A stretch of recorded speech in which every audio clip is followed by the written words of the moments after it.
Hi, my name is Matt and welcome to the first video of my new YouTube channel, Urban Goodness. This channel will be for anyone who's interested in geography, urban planning, and travel. One of the things we're going to do on this channel is explore great places in this world, including Main Street communities, and we'll talk about what makes them work. In today's video, we're going to take a tour of Winter Park, Florida, which is located just a few minutes north of downtown Orlando. This video is going to include some hidden gems of Winter Park, Florida.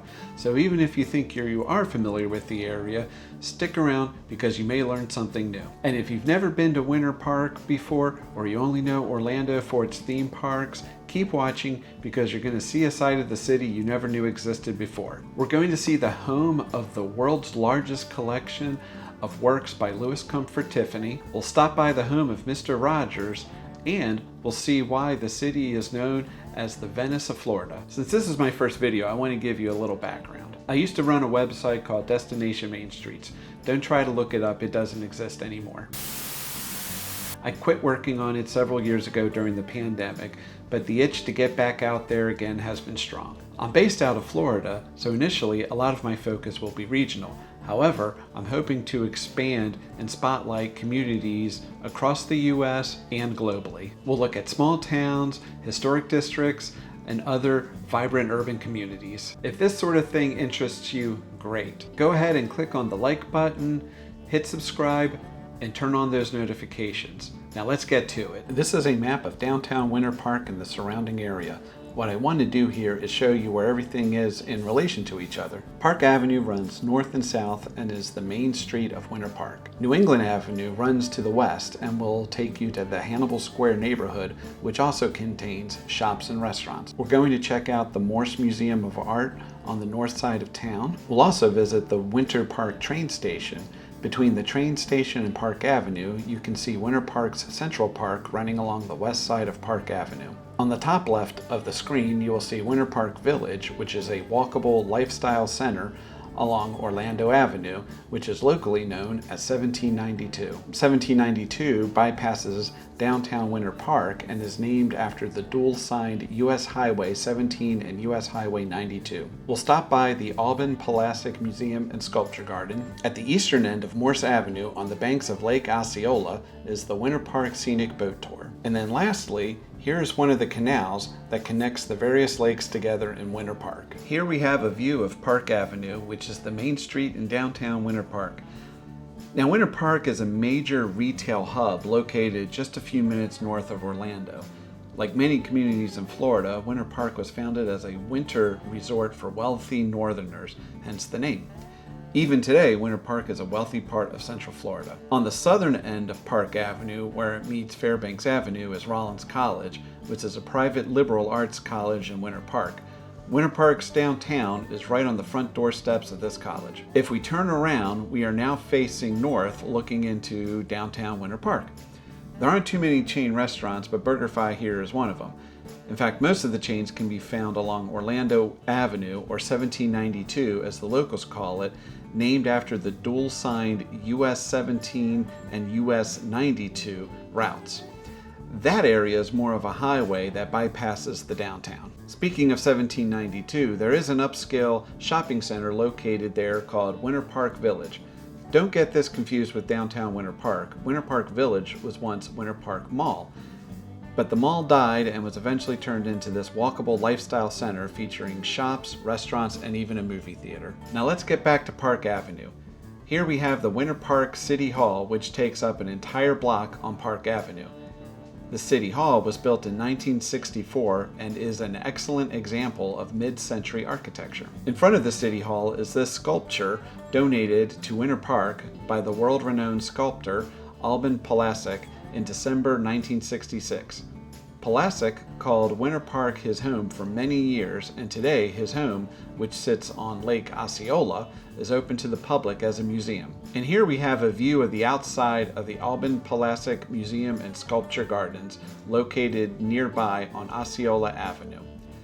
This is the house Alban Palacic lived in and is now on the National Register of Historic Places. If you go to the museum, you can even walk around the sculpture gardens behind his house and walk down to Lake Osceola. See that boat?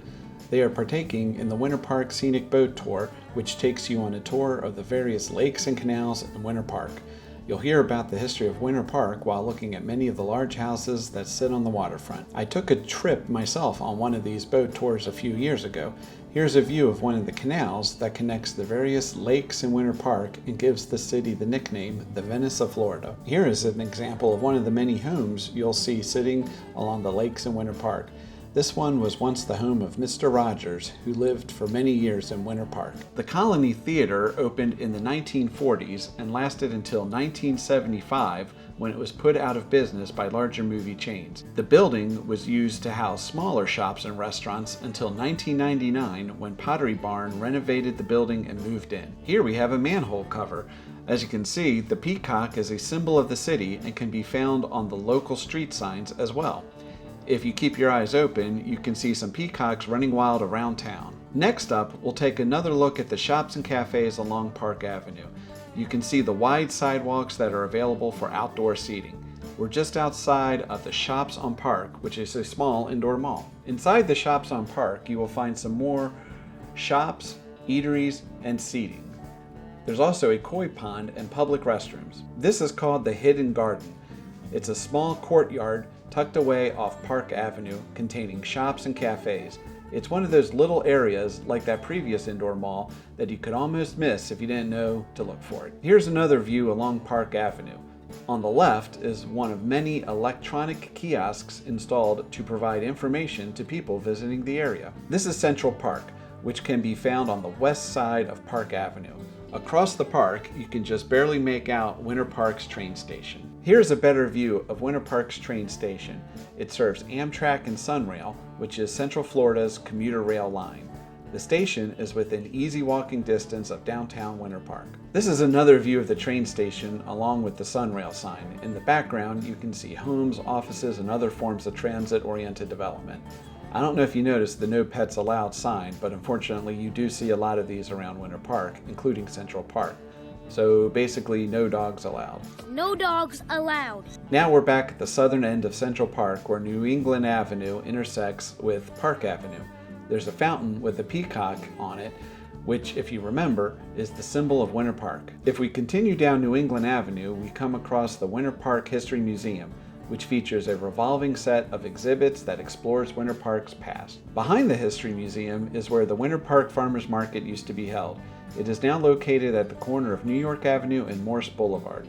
The Saturday Farmers Market is closed each year, typically on the third Saturday in March due to the Winter Park Sidewalk Art Festival, and typically the second Saturday in October for the Autumn Art Festival. This building was the Winter Park Train Depot and is now an historic site. If we continue along New England Avenue, we eventually reach Hannibal Square. Years ago, Hannibal Square had been a segregated African American neighborhood in West Winter Park.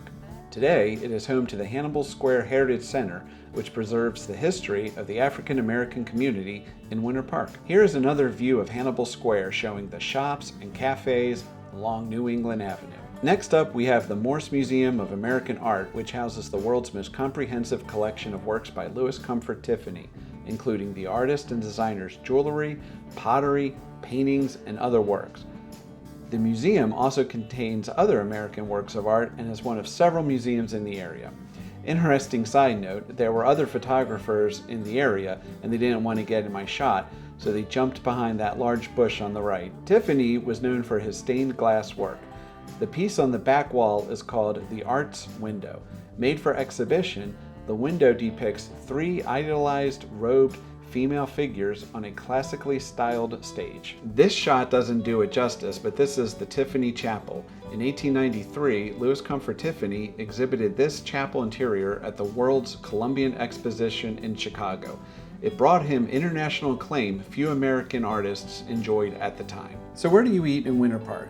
If you're in the mood for Italian, one of my favorite places to eat is Prado, which is located on Park Avenue. Here is an example of one of the appetizers you can get at Prado, which is a giant meatball.